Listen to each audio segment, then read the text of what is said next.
Hi, I'm back again with this Eve ship, which is a bit big, but actually not that hard. Here I did a small turn to move a bit north of the runway because that is the equator, not at the uh, line of the runway. Now going up, this has an asparagus staging. Uh, it's not that heavy as it looks like. I detached those fairings a bit too early, but I did the extra delta V to get high up. So some parts got a bit hot. But it easily makes it to orbit. In this case, I did 110 kilometers. I don't know why I went so high, but every little uh, altitude is fuel spared on the next stage, so I just went a little bit higher. Not that I need that much delta V unit, but it's a good idea to spare as much fuel as I can, since this stage is going to be detached anyway.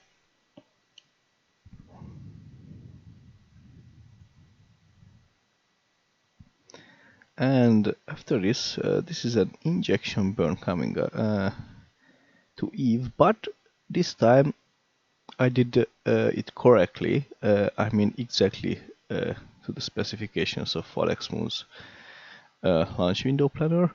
So I don't need to do any additional burn, just this one, to get to Eve in time. So this means it's not a Hochmann transfer. We're going to see that it's crossing the orbit of Eve. It's here. It's a little bit flickering. This is a new bug which came with the new uh, improved flicker-free maneuver nodes or flicker-free orbits. And since then, it sometimes does this false negative that there is no encounter, but there is. So it's a tiny bit of correction to get the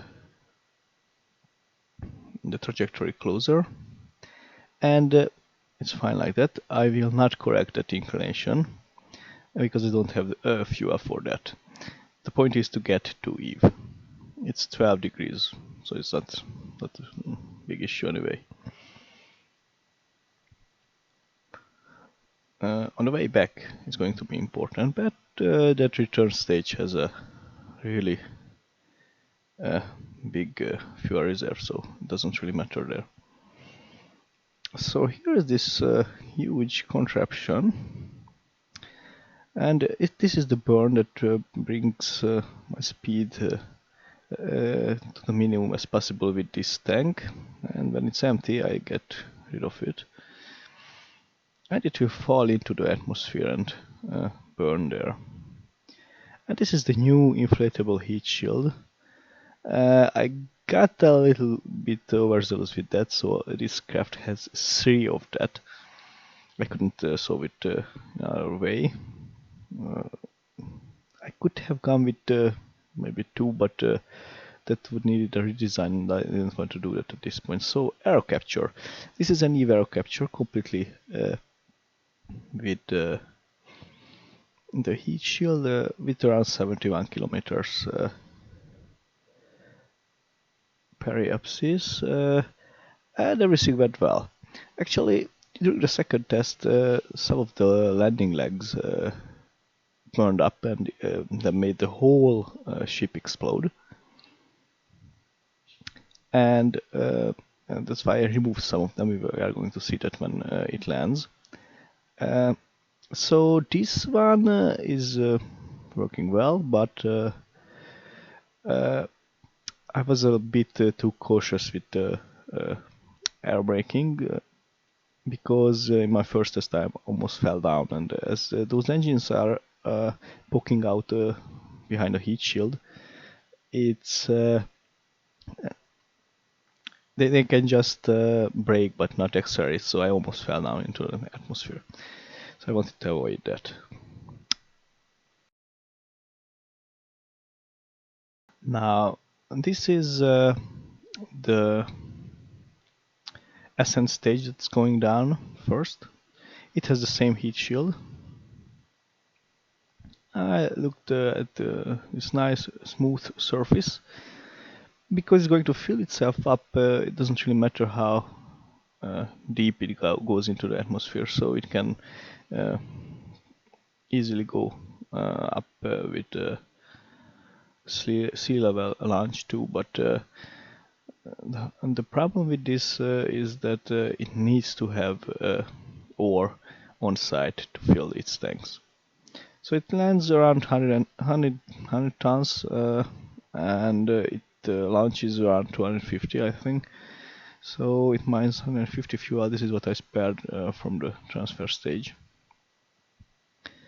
And you can see that one of the Vanor thrusters is firing, and that's because it's compensating for some asymmetry, and I don't know what that is.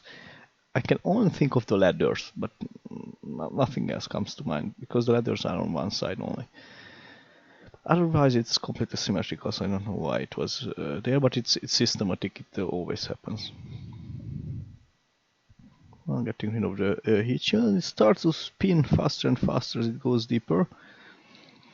You can see here. It finally hits the ground, but it doesn't explode. I was worrying here, but finally it exploded, so I could land. And you can see that the landing legs have kind of holes in the center. It's only 4 landing legs instead of 5 as it was designed, because that was what caught fire all the time. So here's a rover that is going down. I'm trying to land close to a water area and to the lander too. I have to take into account that this rover is only, I don't know, 15 tons or 20 maybe. And the heat shield is the same, so a lot more drag on this. It's also hard to steer because it uses the cockpit as reference and the engines are mounted 90 degrees rotated compared to that. But I can get it down to the usual 60 kilometers altitude, which is enough to catch this. It's also not completely symmetrical. I try to do it so that the rover is in the center of the mass compared to the heat shield, but then there's an additional drag on one side and it wants to move the whole thing out of this protected way. So those fins at the back are angled to keep it in this position. It works well. So finally I can get rid of the heat shield and that fin. So, and after that it's just free falling, but it's not very fast or even. I try to use this lift on the cockpit to avoid the heat shield. Hopefully it doesn't hit me. At least at this point I was just hoping for that and checking the altitude in the cockpit, the radar altimeter, and the parachutes opened and slowed down the rover with the 4 cairballs in it, so the 4 orange suits are in it. Actually, yeah, I wanted to go to the small lake there to go into the water. That is one reason why it has that thruster at the end. Yep. Here the heat shield fell down, it was visible. So that thruster is also good for high slopes because unfortunately the gravity of Eve makes it hard to move this rover. The wheels are in overdrive, so they use a lot of electricity, and even that way with these 8 wheels I can only climb around 10 degrees slopes. Anything more and I need a thruster. And it works well, but as you can expect, it's not really something that that works for a very long time, so it can be used for extended time, especially low areas like this one.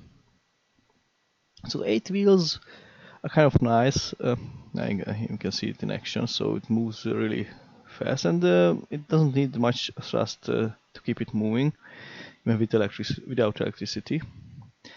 But I had to cut this travel because it was so boring and so long.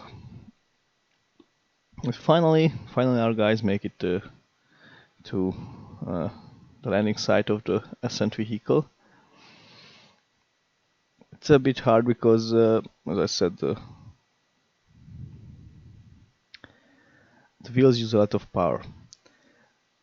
The thing can go on with 3D image wheels without problem. The problem is that there is not much torque without the wheels, so uh,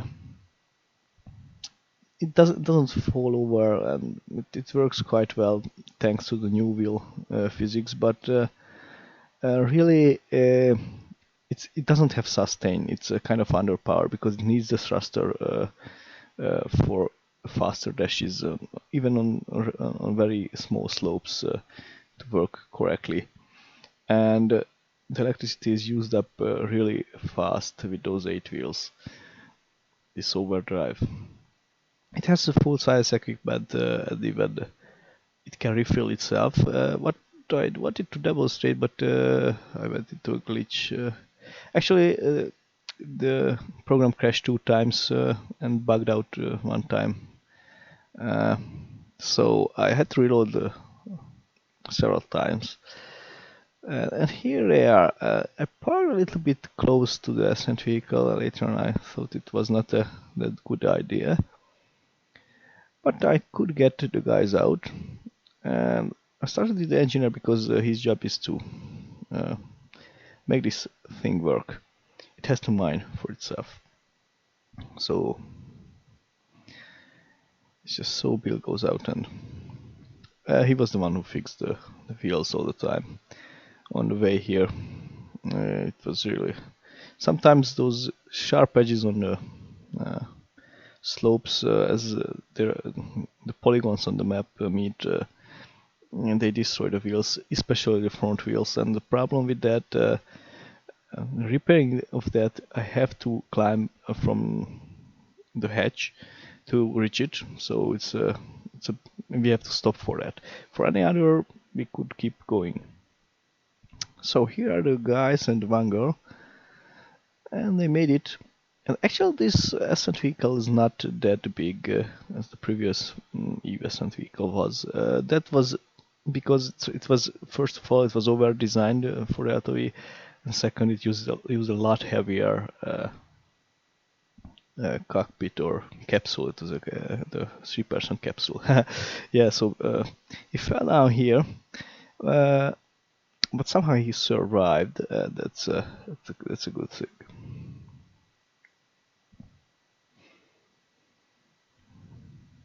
Or was it? Well, I can't see it. Anyway, here's the top of the ascent vehicle. Some problems getting to that point where it allows me to enter the hatch, but finally I can get everybody in. And after this, there's a demonstration of the self-refilling capability of the rover that is needed for the sustain. But there was a slight glitch with that.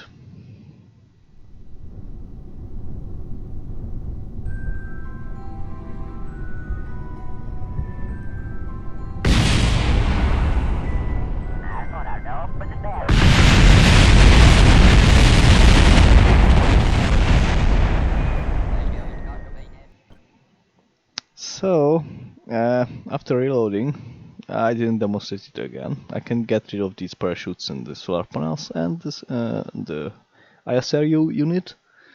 So, start. First, the descent engines, which are just an additional boost going up. Then these extra tanks.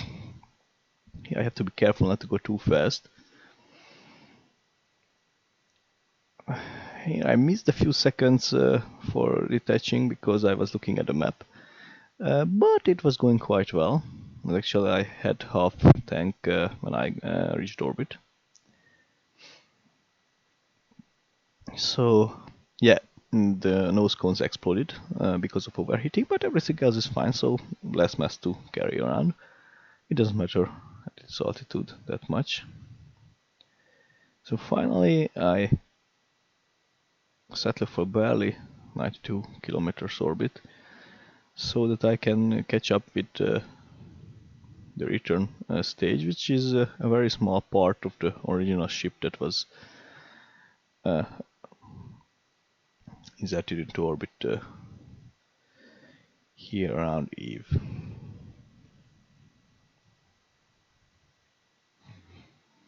So after this is the usual rendezvous. I had around 0.8 degrees of inclination difference. Had to fix that, and I also had to wait in this lower orbit until I catched up with the return stage. On the return stage has RCS and solar panels, so this small ship is on batteries only. It doesn't even have parachutes, so it's a one-way trip for this one. But it has a lot of battery time, so it doesn't really burden anybody with that. And funny thing, I managed to do the docking without RCS, just with the thrusters of this small ascent vehicle. And this is the remaining of the huge craft. It was in the center there. I could make the docking without the RCS, and bang. On the way back, I had to wait around a year, a little bit more than a year, if I wanted to do it as the Alex Moon's launch window planner did. First I had to fix the inclination, but this return stage had more than 5,000 meters per second delta V. It doesn't matter because it was just a small extra mass on the huge ship that arrived here, so I could do it easily. Now with around 1,400 I can return to Kerbin on an inclined orbit, and here this is the booster of the original ascent stage that I let fall down. So I can return to Kerbin on this inclined orbit and hit the atmosphere and aero capture. But this had so huge reserves that I thought, okay, I will do a nice landing at the space center. Those 6 tanks, even with 4 it would have been enough. Maybe 2 probably would have been better, but it's so small difference, it doesn't really matter, because 2 of those are 4.5 tons only. So it's not so a several hundred ton ship, it's not really an issue. And the burn was done in 2 stages because that nuke is really not that powerful. But it doesn't require much fuel, so I could use it to my pleasure all the time. And here I decided to try to correct the inclination after all. It reached kind of around 350 additional meters per second, additional delta V. That was strictly not necessary, but as I wanted to do the space center landing, I needed that.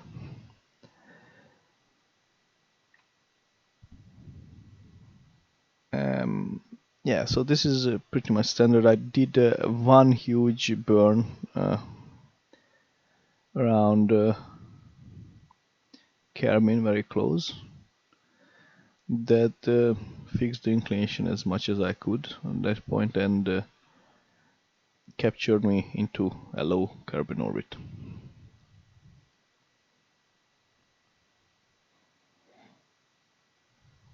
Long burn, 6 minutes, around 6 minutes. Well, not that long, but at this speed it was long. So finally, I just circularized my standard 72 kilometers orbit and preparing for the re-entry. And based on my test, I thought, well, the periapsis should be around there. Maybe I should have put it a little bit to the west, but here, bye-bye, the transfer stage. It had around 1500 meters per second delta V left, so I could have done anything with that.